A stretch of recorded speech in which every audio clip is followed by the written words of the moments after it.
fizesse uma avaliação, não só do resultado, claro, mas o rendimento da tua equipe, e se o time demorou um pouco demais para entender aquela formatação, né, que você colocou em prática, de ter só um jogador com uma característica maior de marcação, que foi o Elicardo, porque o Joinville abriu 2-0 já com 16 minutos. O time demorou para entender essa tua ideia. Não, na verdade, até saiu o gol deles, né, que é aquela polêmica toda que eu não vou entrar. Era um jogo igual, a gente tinha chegado também, tinha um certo controle, eles fizeram 2 linhas de 4.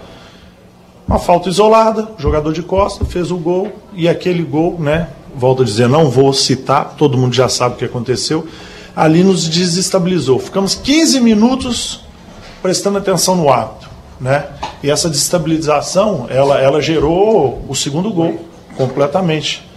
Né, até os ânimos acalmarem, já tinham passado aí basicamente quase 30 minutos de jogo, e aí nós terminamos o primeiro tempo, ao meu ver, melhor que o Joinville.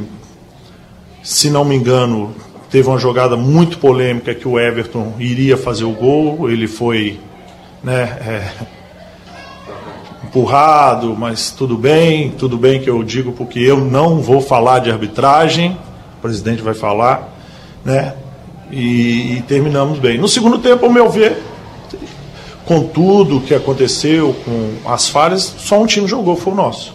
Né? Perdemos inúmeras chances, já é o terceiro jogo que a gente está assim. Você até me questionou ontem sobre as oportunidades que a gente tem criado, e temos criado muitas oportunidades, que é o mais difícil, e não estamos tendo tempo, obviamente, para treinar, mas no jogo faz muita falta essas oportunidades perdidas. Então, é um jogo que realmente os nervos foram exaltados num lance que eu reputo como infeliz, que custou muito caro para a gente, mas no segundo tempo nós tivemos, dentro da pressão de empatar o jogo, a capacidade, principalmente com a entrada do Hermel, que a gente tem que, mesmo sem, né, volto a dizer, conhecer tanto jogador, mas ele tem um centro de gravidade baixo. Eu mudei ele para uma perna contrária ali, nós tivemos muita oportunidade. A gente poderia ter empatado tranquilamente o jogo. Para mim seria o resultado menos injusto. Doutor, eu queria que você falasse sobre as tuas mudanças. Você acabou tirando o Dudu, né? Manteve o Everton Santos, o porquê? E por que você acha que esse time até agora não encaixou? Não encaixou porque um time tem total reformulação. Não temos um time ainda. Então não é um time que a gente está treinando e vem sendo feito desde o campeonato. Primeiro isso. Então, nós ainda não somos um time, nós somos um time em construção. Que há 3 dias atrás jogou com o Flamengo com uma formação, que hoje vai jogar com outra, e quarta vai ser outra sem treinar. É o custo, né, que o Figueirense está pagando por ser um time da primeira divisão, está disputando uma Copa Rio Sul Minas, né, e por outras coisas realmente que nós temos adiantado no planejamento. Então isso é o básico, né? Não adianta. Isso aí eu tenho que ser o cara mais frio nesse momento. Eu não posso pedir uma coisa que não existe. Não posso pedir um entrosamento, eu não posso pedir um time descansado, eu não posso pedir que todos os jogadores se conheçam. Não se conhecem ainda. Não adianta. Então, essa é uma pergunta que ainda a gente tem que fazer muito mais para frente. Né? A gente está em reconstrução. As entradas, você me perguntou porque o Everton é um jogador que define melhor que o Dudu, né? Então eu trouxe ele para o lado esquerdo, para ele definir melhor, mais nesse sentido, porque a gente ali não estava precisando de drible mais. Nosso time já estava ocupando os últimos 3/4 do campo total. Então eu precisava de um jogador com um poder de definição melhor que o Dudu. E o Hermel, porque vocês viram o centro de gravidade baixo, um drible importante, e coloquei ele ali. E por último o Iago, para melhorar aquele também último terço nosso no cruzamento, principalmente, já que a gente tinha um homem a mais. Vinícius, além de tudo de negativo, claro que o resultado ruim traz, alguns adversários já estão chegando aos 6 pontos, né? Também depois fica mais difícil, claro, alcançá-los, né? Não, sem dúvida. Nós temos que fazer as duas coisas. Nós não vamos abandonar nunca o catarinense. Não podemos pensar isso. O jogador, o treinador, a equipe que está no Figueirense, ele tem que pensar em coisa grande. Isso jamais, mas jamais. Né? O que eu disse para meus jogadores, principalmente no intervalo, é que ao final da partida que vocês, perguntam a vocês, eu dei o meu máximo? né? Independente de qualquer coisa, é isso que tem que saber. Então nós vamos dar o máximo sempre, volto a dizer, com todos esses atropelos que a gente sabe que tem, e o futebol não se ganha por acaso, ou não se chega por acaso, as coisas têm que ser corretas, né? Nós não vamos abandonar nunca e nós vamos buscar. Nós temos, depois desses 2 jogos agora, nós temos 3 ou 4 semanas de jogos só domingo, mas antes disso é importante que a gente vá à Lages e pontue, né, para que a gente possa ainda se manter vivo. Depois temos aí concorrentes diretos, que é a Chapecoense e outros times também que estão a 6.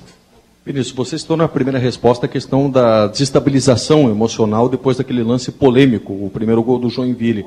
Admitindo, claro, que é difícil você manter um controle, mas não é mérito também de um time quando ele consegue manter esse controle emocional? Isso também não é algo ainda a ser trabalhado com o teu grupo? Sem dúvida, sem dúvida. Isso tudo faz parte desse processo de formação. Mas é impressionante que a gente está no futebol há muito tempo. Você fala, pô, tem que marcar adversário, tem que manter os ânimos.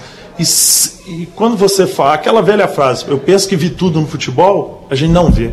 Né? Então, até do lado de fora, eu que tento ser calmo ali, me desestabilizou. Né? Então, é óbvio, a gente tem que aprender isso, nós vamos aprender, mas é difícil, tem cada surpresa que acontece e que não é fácil. Sabe, você entra para o campo, prepara os jogadores, fator emocional, vamos lá, agarra a pegada, vamos repetir, é um clássico, já está acirrado os ânimos há 2 anos entre Joinville e Figueirense, e acontece um negócio desse, uma equipe que ainda está em formação, você pedir isso para eles, nesse momento, eu entendo que é difícil.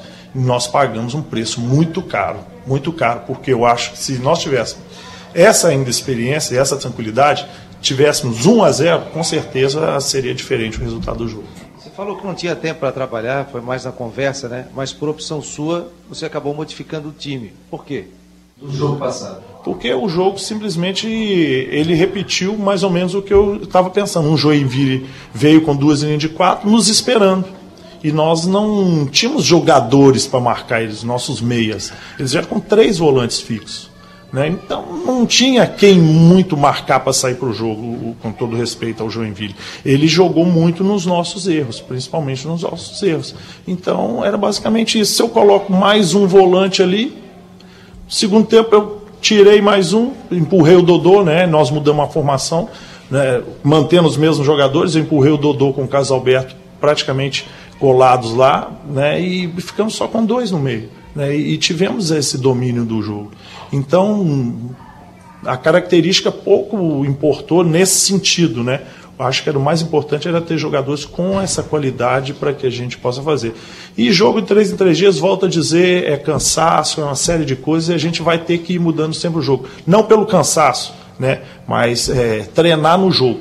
É assim que vai ter que acontecer os nossos jogos e é assim que a gente tem que buscar os resultados. Vamos encerrar, pessoal. Vinícius, tem algum significado para o treinador quando o grupo de jogadores sai todo ele direto para o vestiário sem ninguém para falar, para tentar explicar a derrota e apenas o garoto Gustavo Hermel fala para botar a cara para bater e tentar explicar? Isso significa alguma coisa ou não? O pessoal tá pé da vida, né? Pô, tá chateado. Ninguém mais quer ganhar do que a gente.